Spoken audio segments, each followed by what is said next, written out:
Everyone, তো যেহেতু আমাদের কলেজের এক্সাম শুরু হতে চলেছে, তাই সেই দিনটা ছিল আমাদের কলেজে এক্সাম শুরু হওয়ার আগে মর্নিং ওয়ার্কআউটে যাওয়ার শেষ দিন। তো এখানে দেখো চলে এসেছি, আর আমার এই ফ্রেন্ডটা আমার বার্থডে চলে গেছিলো, তার জন্য দেখো আমাকে এই সারপ্রাইজলি গিফটটা দেয়, তার জন্য থ্যাংক ইউ। তো আর সেই দিন না এখানে ও দেখো বাড়িতে তৈরি আইসক্রিমও বানিয়ে নিয়ে এসেছিলো আমাদের সবার জন্য, তো সেটাই এখানে সার্ভ করে দিচ্ছিল।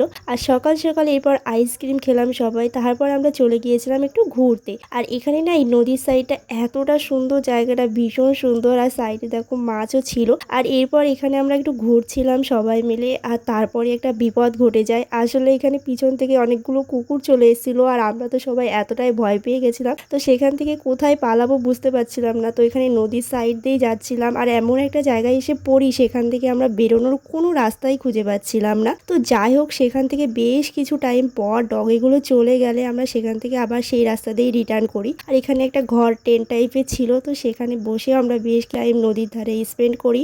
আসলে এই নদীর পাড়টা ভীষণই সুন্দর, আর যেহেতু বেশ কিছুদিন আসবো না, তাই এখানে অনেকটা টাইম স্পেন্ড করেছিলাম।